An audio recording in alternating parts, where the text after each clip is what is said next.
Ladies and gentlemen, welcome to the Mission Employable podcast. My name's Ben Oldach. We are back here in Denison. We didn't stay the night, and that is because we didn't want to. And we're driving back today. We are recording this right after we recorded our previous episode here with Kathy Leggett. Kathy, we had a great talk. We did.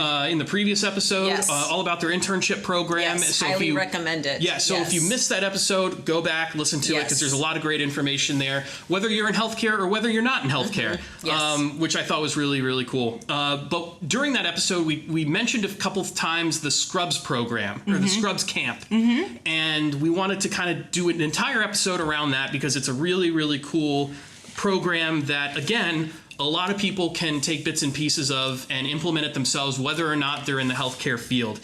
So to take us all through that is Dana Neemann. She is the Director of Education and Patient Experience here at the Crawford County Memorial Hospital. Welcome back, and let's jump right into it. Tell us about the Scrubs Camp. Thank you very much. So I'm super excited. So Scrubs Camp is an awesome opportunity for students that have completed the 8th grade all the way through high school and maybe even just like freshly graduated. So it's an opportunity for a full day learning, kind of some behind the scenes, as well as a lot of really great hands-on activities. And so students come in, and when I say it is a full day, it is a full day. Every year we have someone faint because they don't eat breakfast, and every year I give them a breakfast bar before we start. And this year again, we had one of the students faint. They were like, "Oh," and I said, "Did you eat your breakfast?" They said, "No," and I was like, lesson number 1. They're like, "We know we were supposed to." Anyway, so. And so when you say students, sorry for interrupting. What ages are we talking here? Oh, so as soon as you've completed 8th grade. So whether you're 13, 14, 15, whatever that age group looks like, all the way up to typically high school students, but I have had a couple of high school graduates come to Scrubs Camp because they had a desire and an interest to understand a little bit more about the healthcare environment. And so what's really cool is, so they come in, we do a little meet and greet, we get them split into groups, and then they go to departments. And how many people? How many? So it's kind of contingent upon space, right? And so maximum number that we've ever had register was 30, and we recognized that was a lot for one day because, a large group versus a small group, you get more hands-on. And so our largest attended camp was 23 students, and we try to max it out at about 20, is kind of our hard stop. Okay. Usually we open it up for 15 if we are seeing some more, then 20 is about our hard stop. Great. So anyway, so they come in and they go right into the departments. And so we start out with physical therapy and rehab services, occupational therapy, speech therapy. They do a lot of hands-on exercises. They get to talk to the assistants and the therapists in those departments. They teach them how to do different balance techniques. And so there's different things, like you'll stand on a ball and you'll have to try to balance. And then, oh, by the way, now we're going to put this lampshade over your head. And so you're going to see how visually, your proprioception and stuff happens. We have them try to dress themselves with adaptive equipment, and where you can only use the adaptive equipment without using that one arm. And so they get to make that correlation, because this day and age, most young men and women or students or kids know someone that's had a stroke. Like, it's so prevalent, they know someone that's had a stroke, or they've heard of someone that's had a stroke. But how does that going to rehab service, how does that going to physical therapy help them, or occupational therapy? And so they get a deep dive into those departments. Another really great department that they get to go to is we take them out to the ambulance. They get to go to emergency services.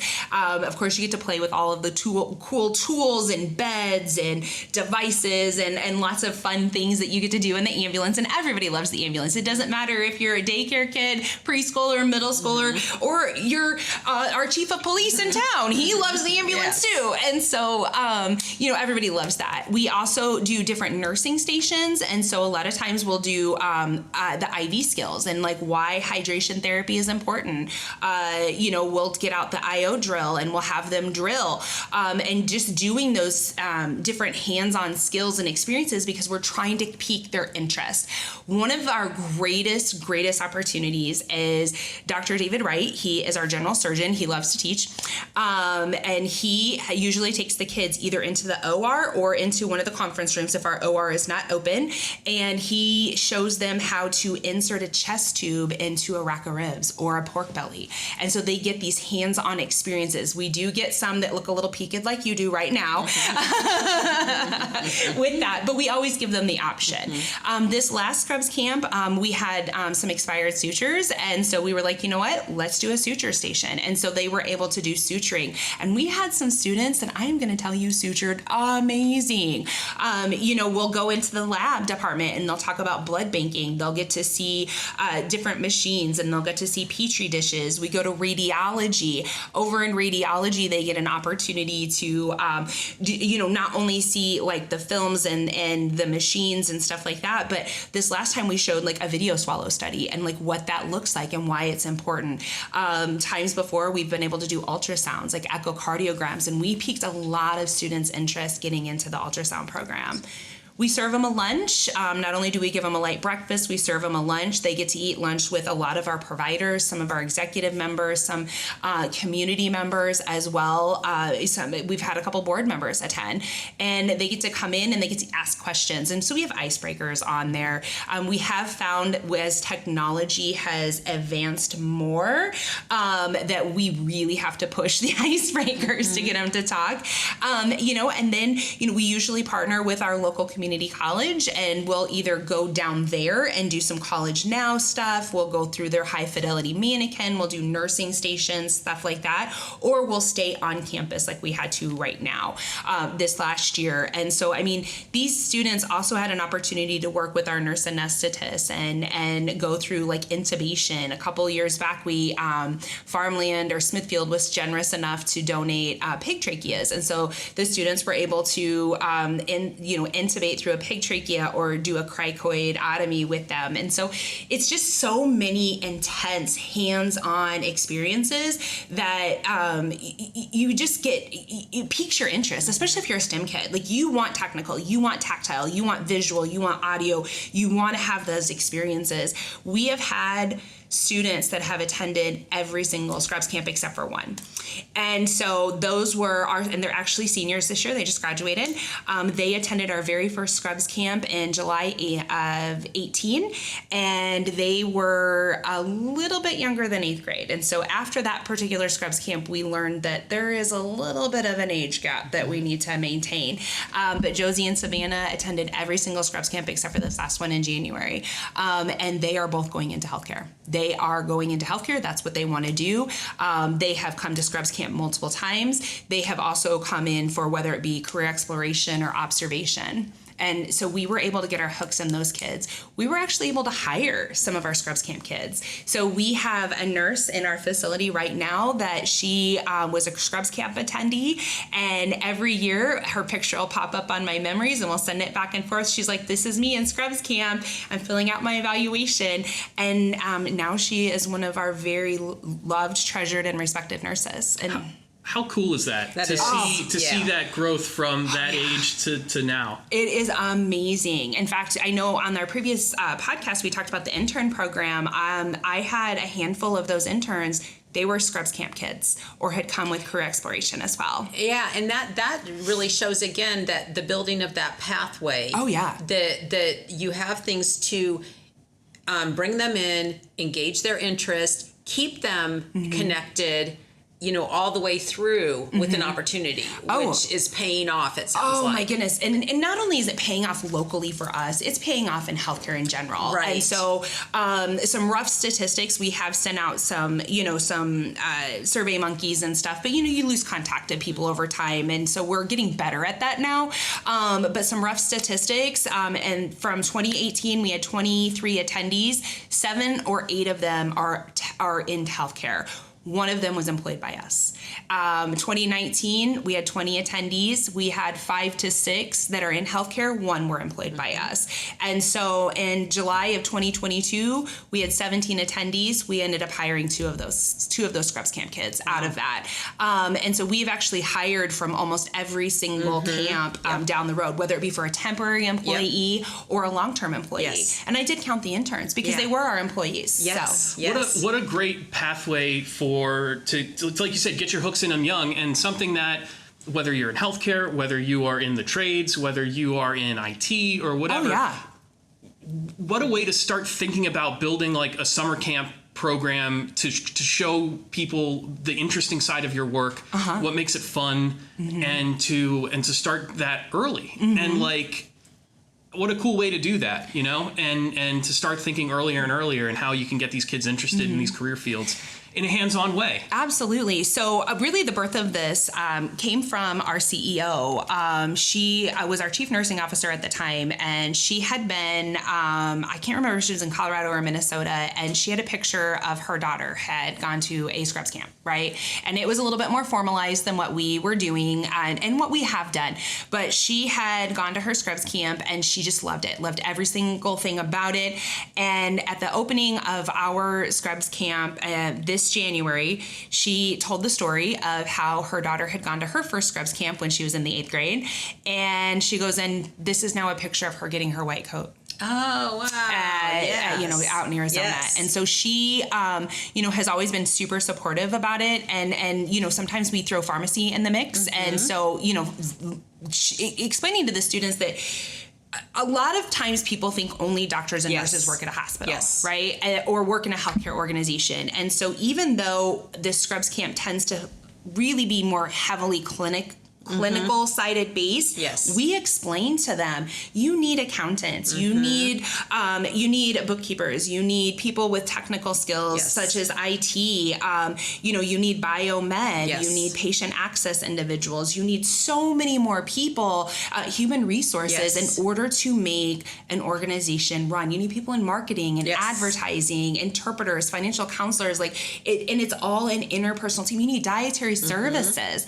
And so maintenance and different things. And so it's really a great opportunity to really open their eyes that, what I thought was the world isn't the world. Yeah, so the people that might be a little squeamish about the pig trachea, but like understand the importance of it, can be like, I understand the value and the importance of this career field. Pig trachea might not be for me, but maybe I could see myself working in a hospital as a marketing agent or an accountant if I want to go into finance or something like that. Absolutely. To show them like the aspect of the business. One thing I wanted to ask you a little bit about is that I can hear myself pretending to be like the director of a company or something like that. And getting nervous about having like 9th grade students in what is a very high stakes world, right?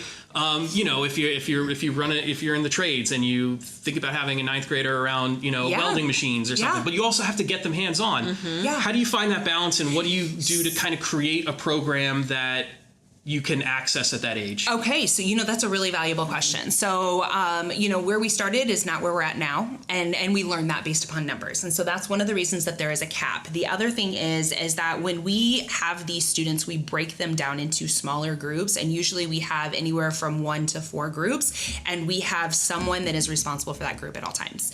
Reason is that they are that person that can recognize, hey, this one's squeamish over the pig trachea. Hey, I know that there is maybe this equipment over there that the kids really shouldn't be near, and I need to remind them and steer them this way. And, they're guests in our house. These students are guests in our house, and so we don't want to send them running amok to each department by themselves. And so really it really starts back with some logistics, is how many can you reasonably manage? And so we have some, so even though all of them go to the rehab services department, or the rehab services department comes up to our conference room because we're in the middle of a remodel, but they even break out into substations of 2 or 3 at a time and work with them. And so we look at logistics along those lines. When we go back into the OR, especially if we have a case going on in one room, but the kids are going to be in another room, we again talk about privacy. The parents have to sign waivers. The parents sign waivers, number one. And so it's not just we're opening the doors and these students come in here willy-nilly. The parents are taking responsibility, number one. Number two, they have to have an emergency contact. They have to, the parents sign off on the HIPAA statement in case there's any information that the kids absorb, and we talk about it. And then, again, we mitigate risk risks as much as possible. And so one of the ways that we've done that is if we decide that, maybe we couldn't go into the OR. We had a patient in PACU, we had a patient in the OR, and going into that other OR was not really feasible or conducive. We then moved it to the conference room, and we tried to make it as realistic as possible. So we had the doctor come in with scrubs and, the cap and the booties and the gloves. And, we do the same thing in the ambulance. We have mannequins. And so we simulate as much as we can. And really, in any trade, we all learn by simulation and scenario-based training, right? And I mean, yes, there's a didactic or a content to it. But when we're doing hands-on, if we have not been given the opportunity to do it real life, we do it in simulation. Yeah. And so why not give those students the same access? As long as they have the protective equipment that they need. I'm not even welding. We are teaching kids how to weld in high school. You can do the same things. It's just, again, you have that parental consent. And so I think that really helps open up that conversation. Yeah. And then just like you said, being reasonable, like, okay, maybe the 8th grader doesn't get the bone saw. No. And like maybe we get the sutures out and we do that instead. And, still getting them that hands-on experience, but just be, common sense about it. Absolutely. So how do you fund the camp? Okay. That's a question I think people will want to know. And then, so talk about that. And then also, I believe you offer it a couple times a year or different, so can you just talk about the scheduling, if you could share about that as well? Yeah. So first of all, the major cost of this program is really time. Okay. And so there are not a tremendous amount of costs that go into this. It's time. And so we recognized very early on that time is worth our future. And these students are our future. And so we do charge $25 per attendee. Okay. A couple of reasons is number one, that ensures their spot, right? And because you can have 25 people sign up and 3 show up. So you have to pay whatever. If you don't attend, we'll refund it. Fair. But we charge $25 for the attendee. That covers the cost of the t-shirt that they get and some of the lunch that we provide. And the rest of it is really the cost is a community benefit because, again, we're investing in our future. Right. We use the majority of, if we have outdated supplies, that's what we're going to use. If we're looking because I know COVID hit every industry very hard, the supply chain.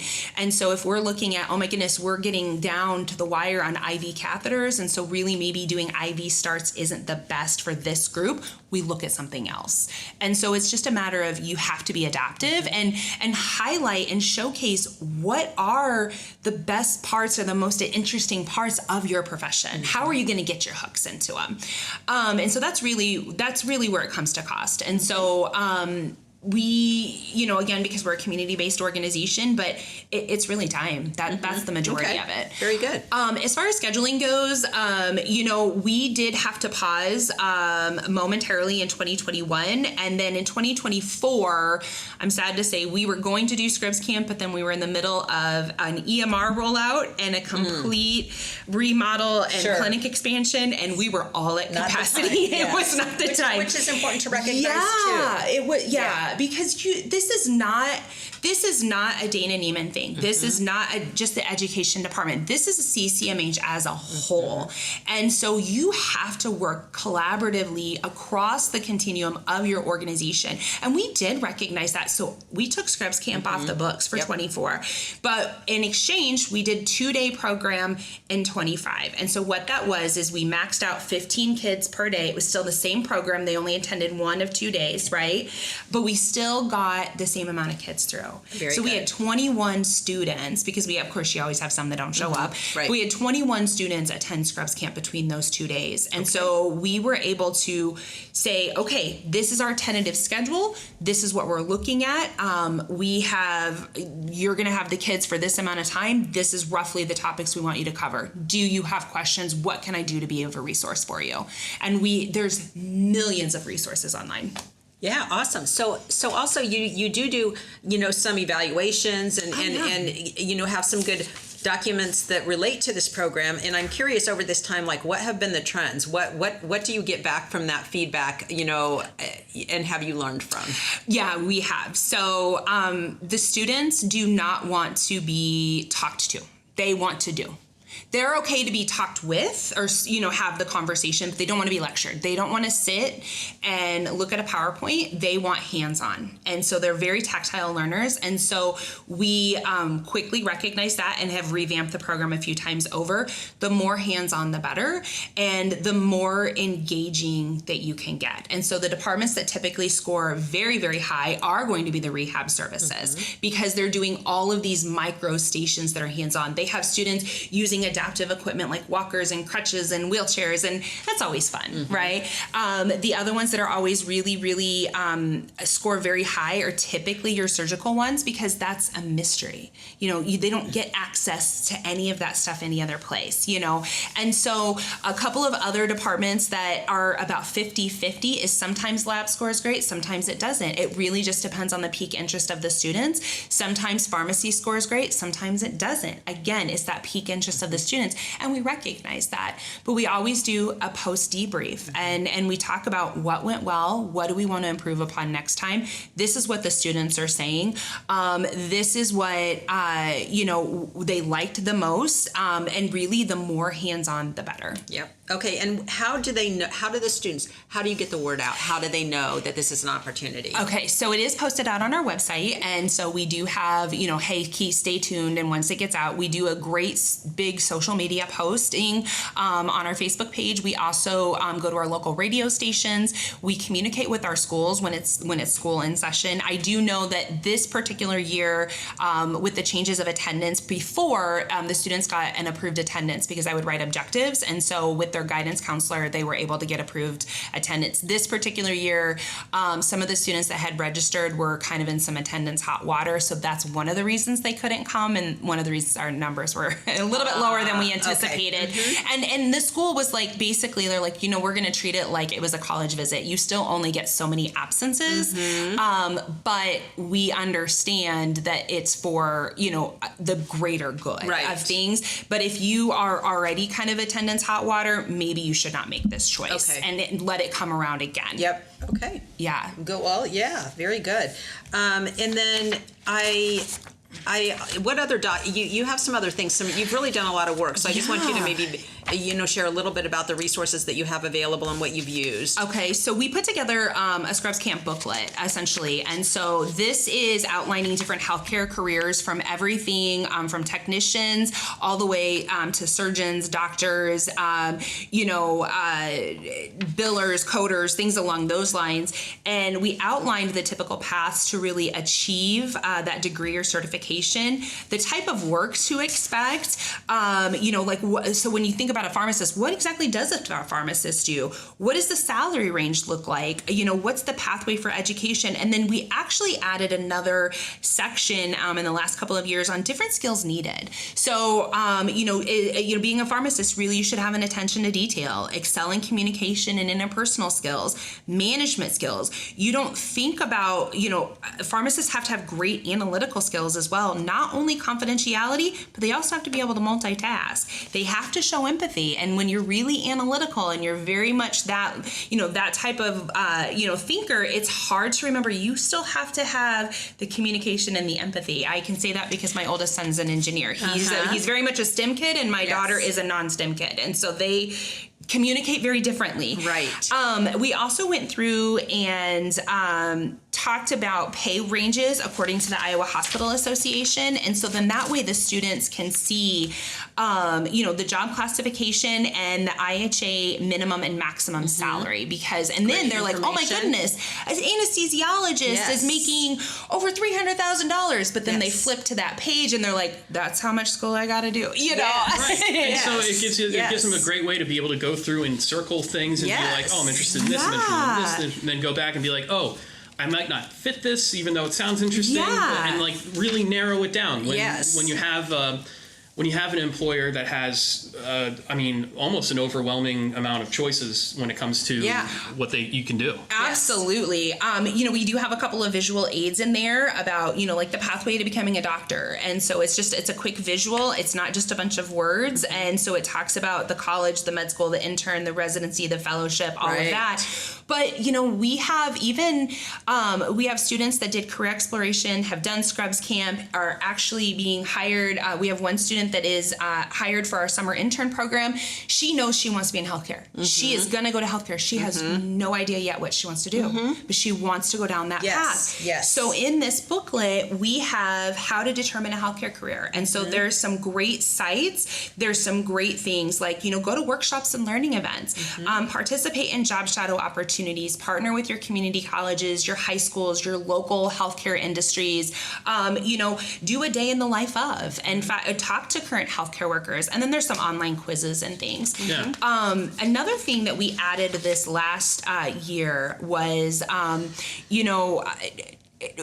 we all recognize the opportunity that there's been a cultural change with soft skills, right? And interviewing and being able to communicate. And so we talked about SMART goals. And so there's a worksheet in the back that we talk about SMART goals and why it's important and what are some top 3 things. And we take a few moments to pause on that during the day and we have them start writing things out. There's also, professional attire and interview readiness, because even just doing practice interviews is important. It helps them understand, what is appropriate work attire, what questions should I come to an interview with? And we give them some interview reflection. So say you do go through an interview, let's reflect on that, because even if it had a poor performance, that's still an opportunity. So what can I do? What can I learn? Right. And then we have, some sample interview questions. And I will tell you, we interviewed quite a few young men and women for our intern program this summer. And